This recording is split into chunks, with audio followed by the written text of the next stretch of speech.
Hey everybody, Dan Got a Thunder here. Thought I'd try something different for another sort of video. Kind of expanding my YouTube channel to kind of reflect more of my interests. And one of the interests I have is that I'm an alcoholic. I enjoy whiskey.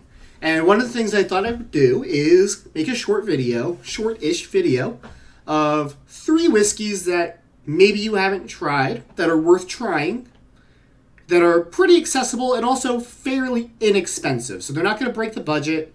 These are all in like the $22 to $30 range. That is the price that I pay for them. And I just want to make this clear that, you might not be paying these prices. I apologize, but everything should still be relative. It shouldn't be a case where if alcohol is more expensive in your area, all of them are more, but it's going to depend.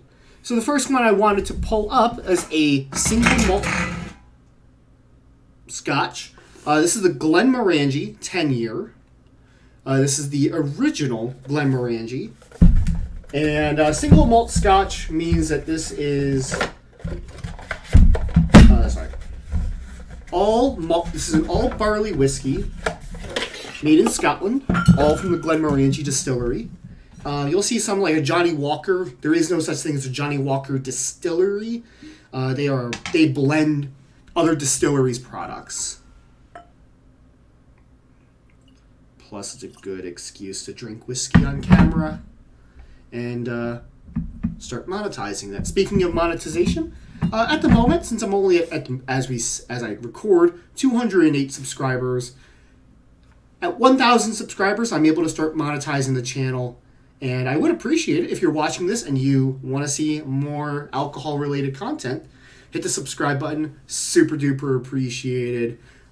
Just to push me towards 1,000. That'll get me to that point.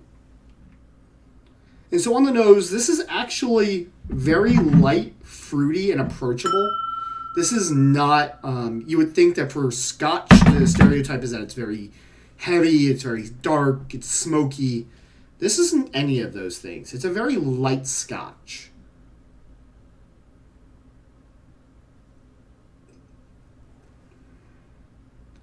It's very light, very fruity. You got a very slight hint of smoke on the back end. And if you've never had Scotch and you're not much of a straight whiskey drinker, this is a good starting point. I would recommend maybe not mixing this or diluting this. If you're gonna use ice, use like a single large ice cube rather than like just regular ice from the freezer. It comes out in smaller pieces. Definitely not crushed ice. This will turn invisible very quickly. So the flavor profile, it's very light, delicate. It's heavy fruit, though. Melons, things like that. With a very small amount of smoke on the back end.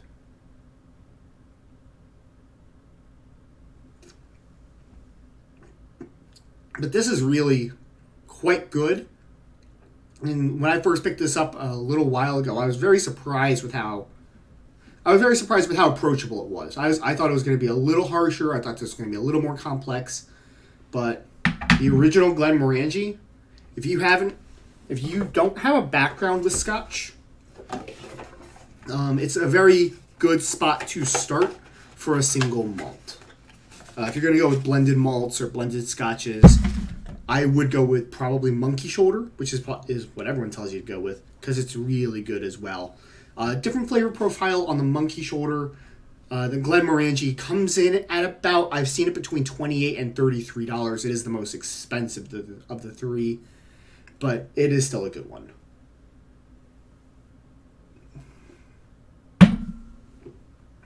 Second one on the list, Tullamore Dew. This is, in particular, a Caribbean rum cask finish. Let that focus in. And the rum cask finish, so whiskey has to spend some time in barrels. But in Irish whiskey and in Scotch, there's really no requirement for what kind of barrel it has to sit in. So you'll see the most common one is that, I'm going to put a little more in. Yeah, it's fine. It's me a little bit. Most common one of this is bourbon. And that's actually, I'll go into that, explain that later, but it's almost entirely a cost thing. These are finished, this version of Tullamore Dew is actually finished in rum casks. And rum is alcohol derived from sugar. So it's going to be very sweet. And it's going to imparts a lot of that into the Irish whiskey. And Irish whiskey on its own is barley, but instead of it all being malted barley, some of it is unmalted. It was a tax thing. That's why they did that, to fuck over the British who tried to fuck over the Irish. And Irish whiskey in general is lighter, more buttery than Scotch is.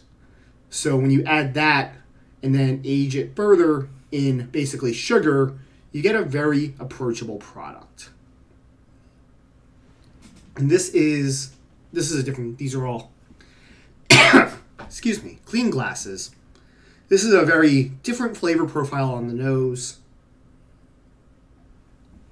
You get like the traditional note you get off of Irish whiskey is shortbread.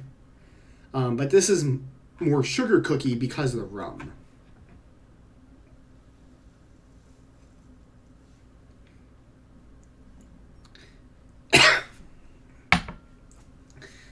Again, I apologize. I've been dealing with allergies and issues pertaining to that for the better part of 2 weeks now. So it's kind of getting old.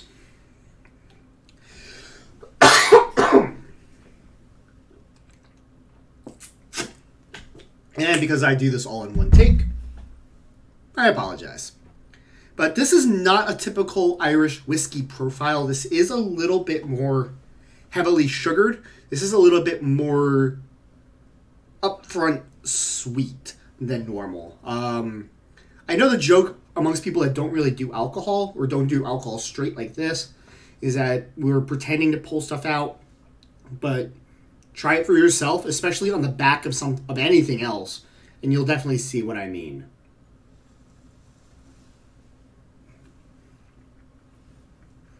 But that's almost like sticky sweet. It's very good. Don't get me wrong.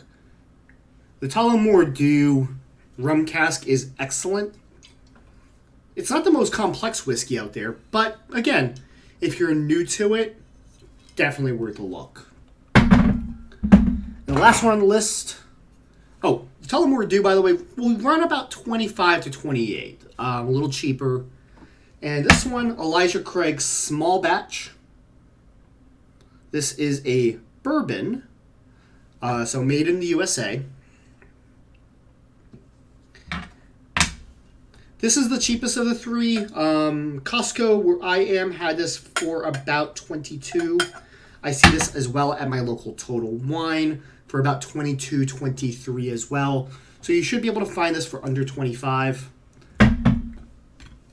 Pull it up while I talk about it. A small batch, by the way, means nothing. Small batch is just there calling. It can mean whatever.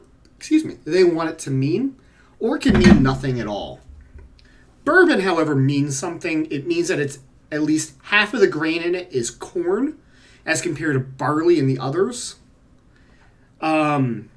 It's made in the USA, and it's made using a brand new oak barrel that's never been used for anything else.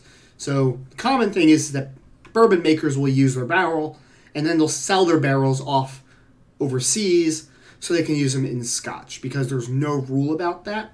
So it's just like, let's just use what's cheap. Elijah Craig is one of the more classic bourbons.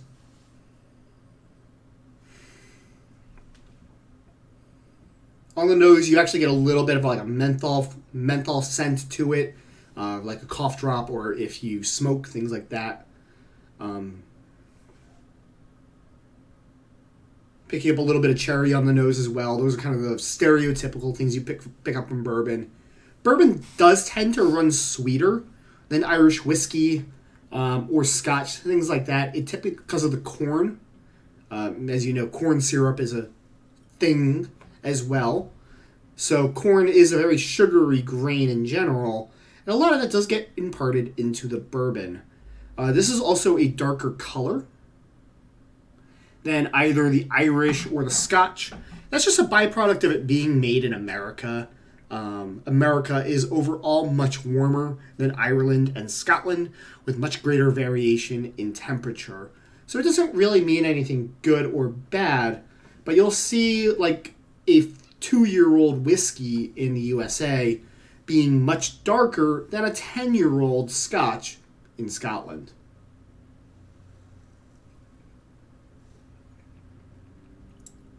So this is a bit sharper than the Glenmorangie or the Tullamore Dew. This is more boldly flavored, and it's also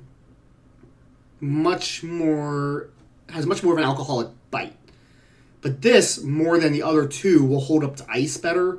So if you're newer to whiskey and you want to pour this over on the rocks, or if you want to have this with Coca-Cola, something like that, that's going to hold up much better. So if you're someone who wants to mix their drinks, go with the Elijah Craig. But you pick up a lot of the sweetness, a lot of the cherry on the taste as well. But overall, this is a very good bourbon, especially for the money.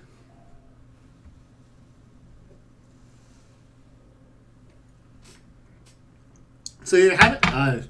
We're clocking in about 12 minutes. Elijah Craig, Tullamore Dew. This is particular, the Caribbean rum cask finish.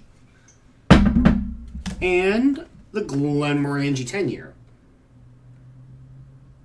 3 whiskeys that you should be able to find fairly easily, fairly affordable, and are good entry points if you are curious about getting whiskeys, things like that.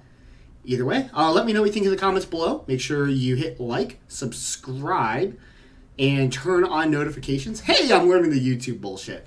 Thank you for watching. I'm Dan God of Thunder. Take care. I will see you guys around.